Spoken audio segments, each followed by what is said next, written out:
Moi, je l'assume complètement, la notion, c'est un mec rock'n'roll. Moi, ça me va bien. C'était pour le couplet spirituel. Maintenant, le politique. Et pour en finir. Il va falloir, oui. Oui, et pour en finir. Non, on ne peut pas le terminer sans parler de politique. On ne réussira pas toutes ces... longtemps. Vous pouvez ricaner, je continuerai. On ne pourra pas réussir nos transitions, qu'elles soient climatiques, écologiques, agricoles, énergétiques, sans réussir la transition politique. Je suis un élu accidentel quelque part pour certains. Ça m'a pesé. Et donc j'arrive là-dedans, au Sénat, je connais pas bien les codes, les machins. Je veux bosser, je veux pas rentrer dans le moule, donc c'était compliqué. J'ai connu des hyper complexes d'infériorité. Qu'est-ce que je fais là? Les autres ils parlent tous bien, en plus d'être décalés, donc voilà. Donc je bosse, je fais ce en quoi je crois. Et puis je m'accroche en me disant, de toute façon, il faut que je réussisse à faire bouger. Je ne suis pas une machine à voter, je ne sais pas marcher au pas. Je m'intéresse à la santé des abeilles en lien avec l'UNAF et avec l'UNAF, Union nationale des apiculteurs français, et avec des scientifiques qui me démontrent, les scientifiques, qu'il y a un lien direct entre les néonicotinoïdes, qui sont des neurotoxiques, qui touchent le système nerveux central de l'abeille. De l'abeille, mais de l'ensemble des insectes, de l'ensemble des pollinisateurs. C'est une catastrophe. Donc je le propose en débat dans le cadre de l'initiative parlementaire, parce qu'on a des initiatives possibles par un parlementaire, c'est le cas d'une proposition de loi, mais aussi des propositions de débat en vue d'une résolution européenne. Je sais, avant de rentrer, que le ministre de l'Agriculture donne un avis défavorable. Et que les votes des groupes politiques étaient bloqués. Je sais que j'en ai dérangé un certain nombre par la demande de ce vote à scrutin public, pour que chacun puisse voter en son âme et conscience. Et à la fin de mon propos, ça commençait à se foutre de ma gueule en bas à droite. Et là, ça m'énerve parce que c'est l'air de dire pauvre con, enfin, il ne parle pas comme ça, mais pauvre con quand même, je me sentais pauvre con, tu peux te dire ce que tu voudras, ça ne passera pas à ton histoire. Et là, ça me gonfle. Monsieur le ministre, ce que j'attends, ce que j'espère encore, par rapport à ce texte-là, que ce soit au moins un avis de sagesse qui soit donné à l'Assemblée des sages, et qu'au moins l'Assemblée des sages se détermine. Je tiens à vous dire, moi je vous apprécie, je vous respecte. Par contre, l'esprit de cette maison commence à me déranger. Alors, il y a des symboles, des fois il faut poser des actes, Madame la Présidente, il y a des symboles. La cravate est obligatoire ici, heureusement. Alors, moi j'ai fait des efforts, je n'étais pas habitué pour la porter. Tranquillement, ça fait partie du jeu. Maintenant, je ne suis plus dans l'esprit du Sénat qui règne actuellement. Et la cravate, je vais la tomber. Mon cher collègue, écoutez-moi, je vous laisse... Je tiens à vous le dire. Je me dis merde, j'ai fait une connerie parce que ça fait les télés, les radios, tout ça. Et en fait, ils se sont intéressés derrière la cravate, il y avait les abeilles, les néonicotinoïdes et tout. Et du coup, c'est la première fois qu'on parlait néonicotinoïdes en séance, que ce soit à l'Assemblée ou au Sénat.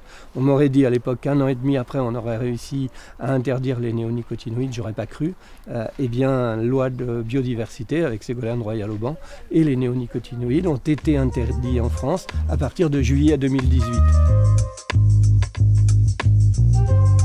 Ah, il y a de la violence derrière tout ça. Surtout quand on est quelqu'un de plutôt fragile, parce que moi, je l'avoue et je l'assume, je ne suis pas un dur, et je n'ai pas de carapace. Par contre, il y a toujours la question de la détermination. Et je ne connais pas la trouille en politique. J'ai pas peur. Enfin oui, qu'est-ce qui peut m'arriver? Je suis là pour quelque chose, donc j'y vais à fond.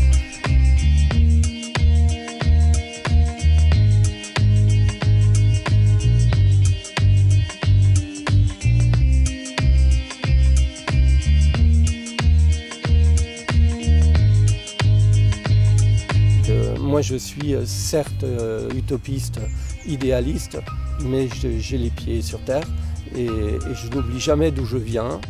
Et je suis un fils de paysan, donc j'ai grandi sur cette terre de Saint-Nolff. À l'époque, donc je suis né en 52, donc j'ai vu la fin d'un cycle en agriculture et le début d'un autre. Comme j'étais très timide comme gamin, très sauvage, je me mettais souvent tout seul et je me rends compte maintenant complètement imprégné de la vie de la terre.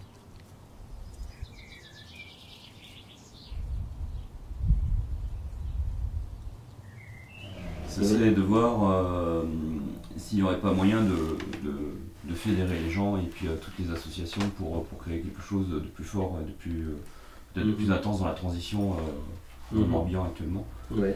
On a écrit des courriers pour faire des zones de tampons dans les déchetteries. Sur 35 courriers qu'on a envoyés aux mairies, on n'a eu que 3 réponses. Et 3 réponses négatives. Donc c'est vrai que bon, quand on est petit papillon en transition, on n'a pas trop forcément de pouvoir ou de reconnaissance. Maintenant, si on était à travers une fédération et reconnu et soutenu par des élus qui eux sont favorables à la politique de transition, déjà quand on écrirait, on serait vu, élu, aperçu autrement, quoi. Oui, les citoyens rendent service aux politiques s'ils viennent les interpeller, surtout en cette période. Il faut qu'on soit bousculé, mais moi compris, parce que quand on est dans les trucs, parfois on manque de regarder suffisamment autour de soi et de consulter suffisamment. Donc ouais, il faut nous emmerder pour qu'on puisse faire avancer les choses.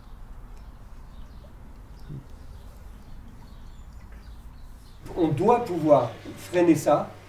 Donc il faut lutter contre ce lobbying économique et financier. Alors, en tant que politique, lorsqu'on vient me dire, parce qu'on l'entend souvent, de toute façon vous les politiques, c'est bien ce que tu dis, mais vous faites pas le poids par rapport au pouvoir économique et financier. La réponse, c'est ça m'énerve à chaque fois d'entendre ça. Si on trouve une majorité, ils ont beau être costauds en face, eh bien on a une majorité, c'est notre rôle, on fait la loi, et ensuite tout le monde l'applique.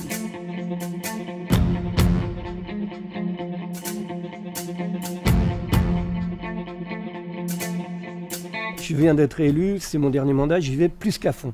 Alors par exemple, la loi Labbé est appliquée sur la France. Maintenant, on va proposer à l'Union européenne que ça soit applicable sur l'ensemble des pays de l'Union européenne.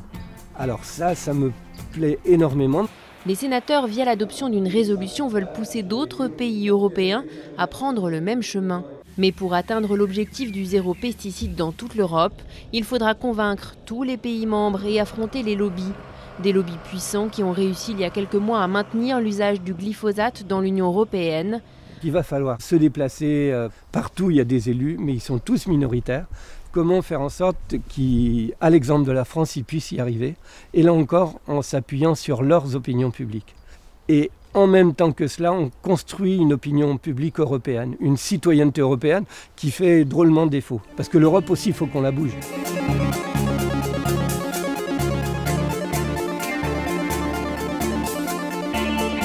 Ma détermination fait que parfois je vais au-delà de mes limites. Le fait à un moment de se dire je vais pas y arriver, je suis rendu trop loin, pas gérer mon énergie, pas gérer la distance. Donc ça m'est arrivé. Donc après c'est une période de souffrance et de devoir de force se mettre de côté. C'est 15 jours. Voilà, maintenant je tire les leçons de ça. Garder la détermination. Par contre, se préserver du temps à soi, pour ne pas être tout le temps sous pression, garder les contacts avec ce que j'appelle la vraie vie. Pour moi, il y a la vie de famille, je vous l'ai dit, j'ai 5 enfants, j'ai une femme déjà, que ça fait 45 ans maintenant, j'ai 5 enfants, on a 9 petits-enfants, la tribu familiale pour moi est essentielle. Le côté Saint-Nolff avec mes copains en bistrot ou les gens d'ici, puisque j'en étais le maire, je connais plein de gens ici. On va demander au férié. Participation individuelle. Ouais, voilà. La question du sport pour moi est essentielle. D'abord pour physiquement garder la patate, mais aussi psychiquement se rincer la tête. Et ça c'est génial. Donc ici on est en bas de mon jardin, dans cet univers très verdoyant où j'aime bien venir me ressourcer, où il y a la rivière du Condat qui traverse le bourg de part en part. et où, symbole important, la truite sauvage s'y reproduit avec une eau très, très préservée.